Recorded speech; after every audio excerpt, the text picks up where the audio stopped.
नमस्ते बिहार, मैं हूं आपके साथ विभा उपाध्याय और बुलेटिन की शुरुआत इस वक्त बड़ी खबर के साथ। खबर लखीसराय से आ रही है, जहां नक्सलियों ने दीपक को रिहा कर दिया है। नक्सलियों ने दीपक को रिहा किया। ये बड़ी खबर इस वक्त लखीसराय से आ रही है। 23 अक्टूबर को दीपक का अपहरण किया गया था। चौकड़ा राजपुर गांव से अगवा किया गया था दीपक को, जिसे आज नक्सलियों ने रिहा कर दिया है। पुलिस की दबिश के आगे नक्सली झुके हैं। दीपक के परिजनों ने दीपक की रिहाई के बाद राहत की सांस ली है। ये बड़ी खबर इस वक्त लखीसराय से आ रही है। 23 अक्टूबर को दीपक का अपहरण किया गया था। चौकड़ा राजपुर गांव से अगवा करने के बाद नक्सली दीपक को अपने साथ ले गए थे। लेकिन बड़ी खबर इस वक्त, जहां पीरी बाजार के चौकड़ा राजपुर से दीपक का अपहरण करने के बाद आज नक्सलियों ने दीपक को रिहा कर दिया है। और सहयोगी राकेश हमारे साथ इस वक्त ज्यादा जानकारी के साथ वो लाइन पर जुड़ गए हैं। राकेश, पुलिस की दबिश का नतीजा इसे माना जाए? लगातार पुलिस कॉम्बिंग ऑपरेशन चला रही थी दीपक की रिहाई को लेकर, और अब दीपक रिहा हो चुका है। जी बिल्कुल, देखिए विवाह, बड़ी कामयाबी है लखीसराय पुलिस के लिए। ये बड़ी चुनौती थी कि नक्सलियों के चंगुल से दीपक को रिहा करवाना। तो आपको बता दें कि कल देर रात लगभग 1 बजे नक्सलियों ने दीपक को, उनके परिजनों को लठिया कोल जंगल के पास सौंपा है। हालांकि देखिए, लगातार दीपक के रिहाई को लेकर जमुई, लखीसराय और मुंगेर के तरफ से, चारों तरफ से नक्सलियों के खिलाफ लगातार सर्च ऑपरेशन चल रहा है। एसपी का दावा है कि उसी का नतीजा है कि नक्सलियों दबिश के कारण, पुलिस दबिश के कारण घबराकर दीपक को रिहा किया है। विभा, चलिए, बहुत बहुत शुक्रिया राकेश इस तमाम जानकारी के लिए। तो देखिए, पुलिस को एक बड़ी कामयाबी हाथ लगी है। लगातार पुलिस इन इलाकों में कॉम्बिंग ऑपरेशन चला रही थी। अब दीपक रिहा किया गया है और उसके बाद परिजनों ने राहत की सांस ली है। अब बात शराब बैन वाले बिहार की, जहां शराब तो बैन है, लेकिन अक्सर शराब पीने से मौत की खबरें सामने आती हैं। इस बार सिवान से भी कुछ इसी तरह का मामला सामने आया है।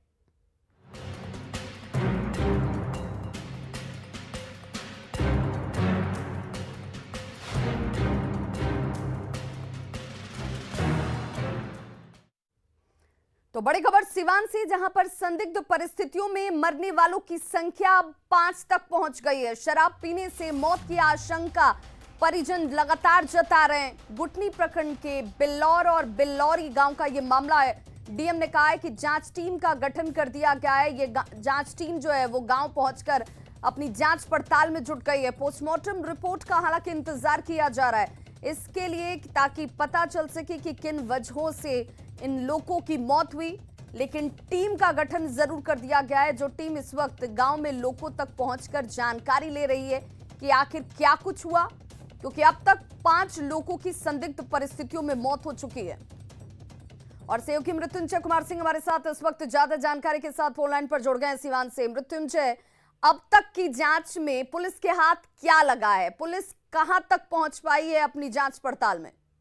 जी देखिए, अब तक अगर जांच की बात की जाए तो अभी ये पोस्टमार्टम रिपोर्ट अभी तक नहीं आया है। लेकिन कल भी रहा तो संदिग्ध परिस्थिति में मौत का सिलसिला जारी रहा। रात करीब 7 बजे करीब रविंद्र नाम की मौत हो गई, वही बिलौरी गांव में, जो कि कल 3 लोगों की मौत होती, उसी गांव में एक मौत हुई है, जिसको लेकर पूरे इलाके में दहशत का माहौल है। अब जहाँ जांच की बात की जाए तो टीम लगातार जाकर उस गाँव में जाँच कर रही है कि आखिर क्या वजह है कि मौत का सिलसिला थमने का नाम नहीं ले रहा था। इस तरह से लगातार वहां पे जो मेडिकल टीम है वो जाकर जांच करे थे, लेकिन जो क्लियर हो पाएगा कि आखिर किस वजह से मौत हो रही है, तो कुछ रिपोर्ट आने के बाद ही पता चल पाएगा कि किस मृतकों की संख्या जो बढ़ी क्या वजह है। लेकिन जिस तरह से ग्रामीणों के माने तो ग्रामीणों का कहना है कि शराब पीने से मौत हुई है। लेकिन जो वही प्रशासन है, तो प्रशासन इस पूरे मामले पे जांच पड़ताल आगे बढ़ा रही है कि आखिर किस वजह से मौत हुई है। अब पोस्टमार्टम रिपोर्ट आने के बाद ही पता चल पाएगा कि आखिर मौत का वजह क्या है। बहुत बहुत शुक्रिया मृत्युंजय इस तमाम जानकारी के लिए। तो शराब पीने से मौत की आशंका परिजन लेकिन जरूर जता रहे हैं, और अब पुलिस अपनी जांच पड़ताल में जुटी हुई है। हालांकि पोस्टमार्टम रिपोर्ट का इंतजार किया जा रहा है। और बड़ी खबर मोतिहारी से आ रही है, जहां पर सरौठा गांव में हॉरर किलिंग का मामला सामने आया है। सठौरा गांव की यह घटना बताई जा रही है, जहां पर बेटी के पति के पिता ने हत्या कर दी है। बेटी के प्रेम प्रसंग से पिता नाराज चल रहे थे। बेटी के 8 महीने की बच्ची को भी अपने साथ ले गए। बेटी के साथ ससुर को मारकर जख्मी किया गया है। सोमवार की शाम को इस वारदात को अंजाम दिया गया। घटना के बाद से सभी आरोपी फरार बताए जाते हैं। 2019 में पूजा और अवनीश की शादी हुई थी। दिल्ली में कोर्ट में जाकर इन दोनों ने शादी की थी और शादी के बाद से एक बच्ची हुई। कोरोना में नौकरी जाने के बाद ये वापस अपने घर लौटते हैं। मनोरंजन सिंह ने खूनी खेल खेला है, जो जानकारी इस वक्त सामने आ रही है और पुलिस ने फिलहाल घायलों को अस्पताल पहुंचाया। सदर अस्पताल में इन सभी का इलाज इस वक्त हो रहा है। पुलिस की गिरफ्त से आरोपी अभी बाहर बताए जा रहे हैं क्योंकि ये सभी फरार हो गए हैं। तो 2019 में पूजा और अवनीश की शादी हुई थी, जिससे पिता नाखुश चल रहे थे, नाराज चल रहे थे। जिसके बाद कोरोना में नौकरी जाने के बाद जैसे ही ये लोग अपने घर वापस लौटते हैं, बेटी के पिता ने ही इस खूनी खेल को अंजाम दिया है। पति की हत्या कर दी है। बेटी और ससुर को जख्मी किया गया है, जिनका इस वक्त इलाज अस्पताल में जारी है। और फिलहाल पुलिस जो है अपनी जांच पड़ताल में जुट गई है। इन सभी घायलों को अस्पताल पहुंचाया गया। प्रेमिका के परिजनों ने ही इस घटना को अंजाम दिया है। सठौरा गांव की ये बड़ी वारदात, जहां पर हॉरर किलिंग का मामला सामने आया है। लोग सब लोग घर छोड़ के अंदर घुस गया है। हमारा बेटा मेरे पति को गोली लगी है। गलत दवा मुझे घसीट के ले गया लोग बाहर। कौन? अर्जुन सिंह, गोल्डन, सूरज। कौन है लोग? सब मेरे फैमिली है। मेरे बड़े पापा, मेरे पापा, उनके साथ बहुत सारे लोग थे। अरुण सिंह थे, शिवनाथ सिंह। क्यों किया है लोग? हम लोग लव मैरिज किए ना। हाँ। वो मेरे को कोर्ट मैरिज किया दिल्ली में। हाँ। उसके बाद अभी लोग आया 2 जुलाई में वहाँ से। इनके फादर एक सप्ताह वहाँ रहकर खाना वाना खाकर आया। उसके बाद अभी कोई प्लानिंग नहीं था। एक बैग ये लोग प्लान करके मेरे घर सब तोड़ के अंदर घुस चाय पी रहे थे।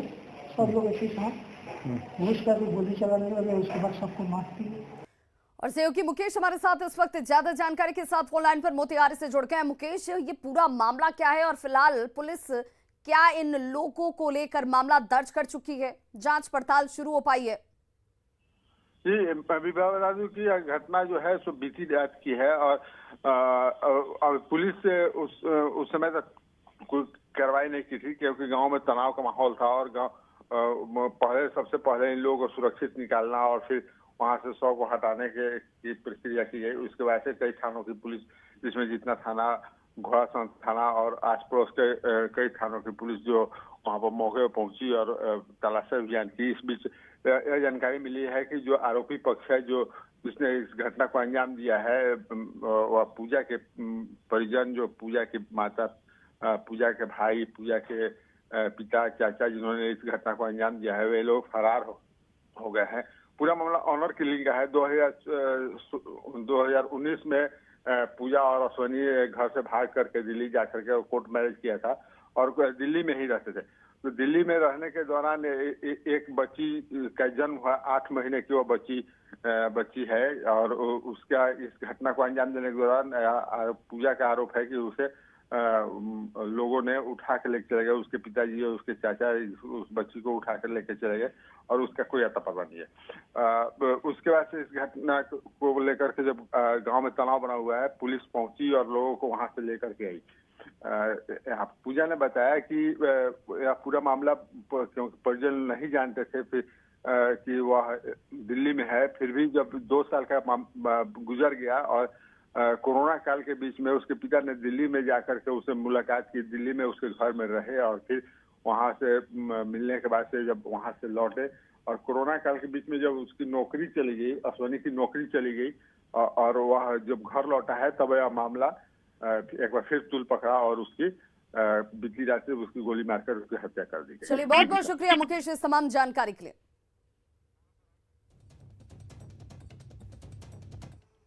और अब बात 2 सीटों पर होने वाले उपचुनाव की।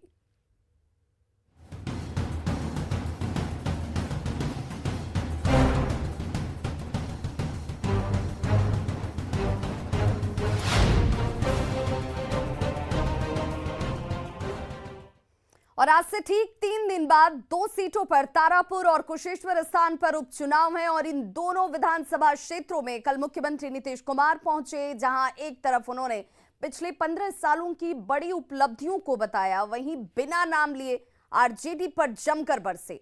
आज भी सीएम नीतीश कुमार की 2 जगहों पर चुनावी सभा है। नीतीश कुमार जिंदाबाद, जिंदाबाद।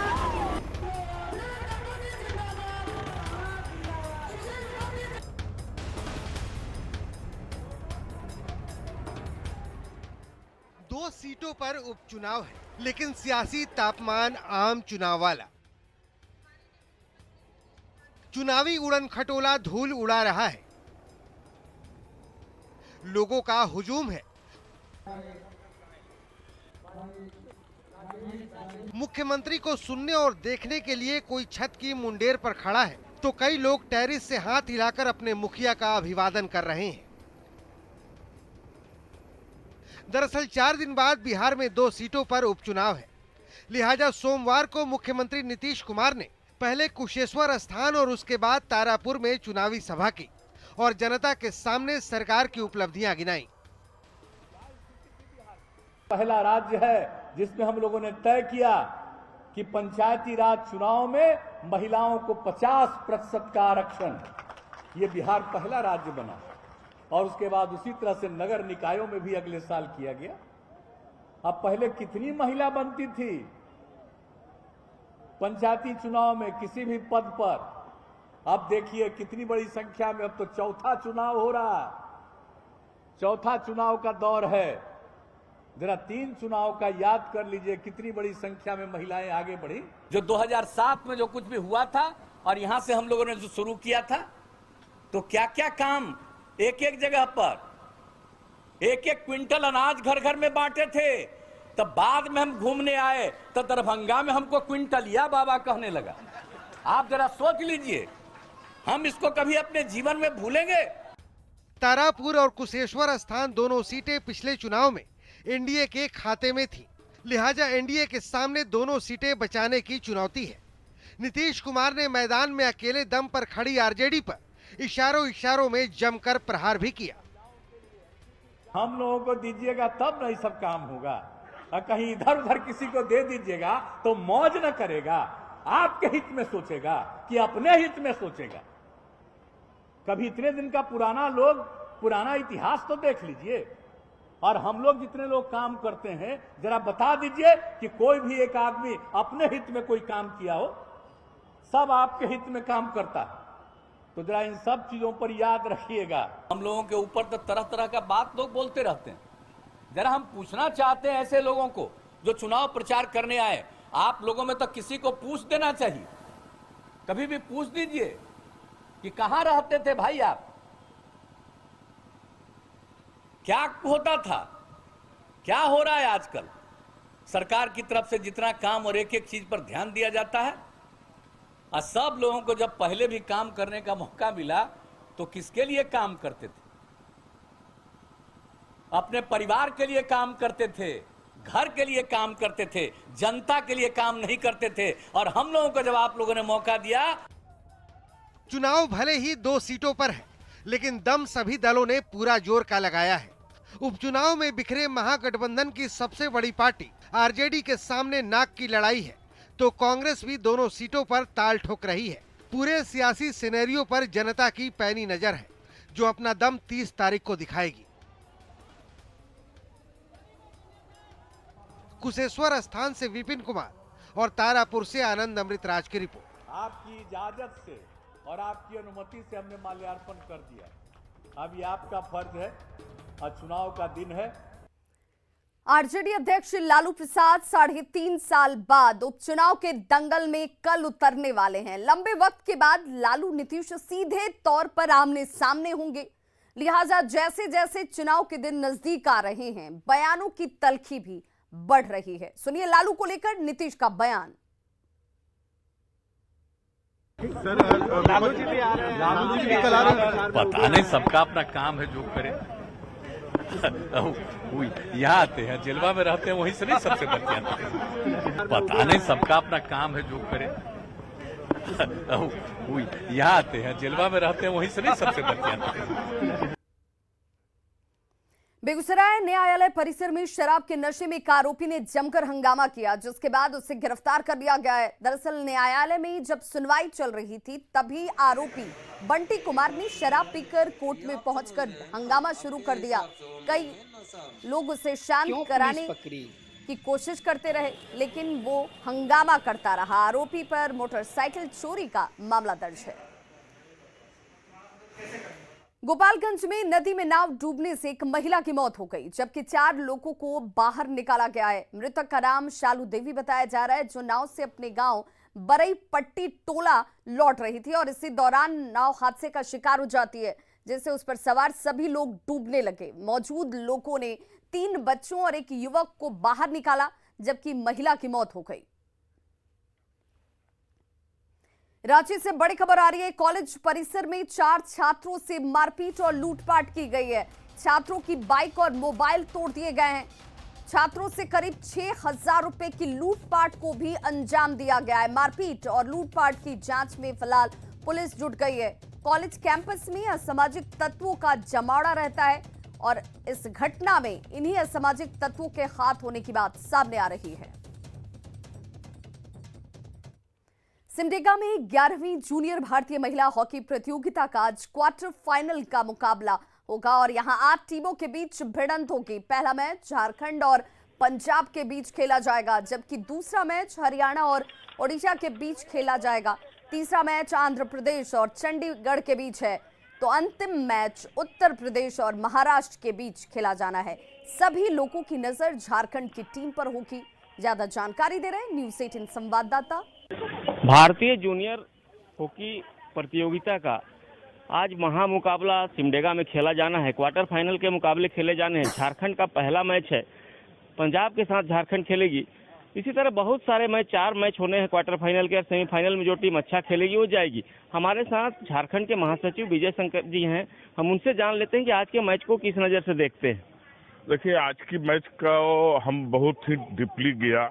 कल 2 घंटा बैठकर इन लोग को सारा टिप्स दिया, जो हमारे पास जितना एक्सपीरियंस है मैं उसके लिए उसको बताया कहाँ पे आप फॉल्ट कर रहे हो, कहाँ पर क्या कर रहे हो। लेकिन हमको पूरा विश्वास है कि आज 5 से 6 गोल से हम लोग जीतेंगे और आने वाला जो फाइनल में पहुंचेंगे। मैं चाहूँगा कि हरियाणा और उड़ीसा का मैच में अगर हरियाणा पहुंचती है तो फाइनल में हरियाणा को हराकर जो सब जूनियर का बदला मैं यहाँ पर लूँगा और एक इतिहास बनाने का काम करेंगे। आज का मुकाबला विजय शंकर जी कह रहे हैं कि हम जीतेंगे और हरियाणा की टीम की लिए दुआ कर रहे हैं कि वो फाइनल पहुंचे, ताकि जो सब जूनियर में हार हुई थी उसका बदला हम इस बार ले सके जूनियर में। यही कामना के साथ वो अपना प्रयास कर रहे हैं। टीम को कह रहे हैं कि एक रणनीति बनाए हैं, चूँकि ये गेम है, 4 क्वार्टर फाइनल खेले जाने हैं। जो अच्छा खेलेगी वही टीम आगे जाएगी।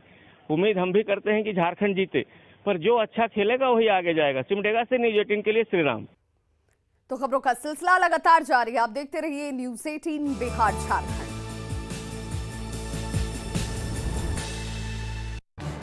इस न्यूज़ हेडलाइंस के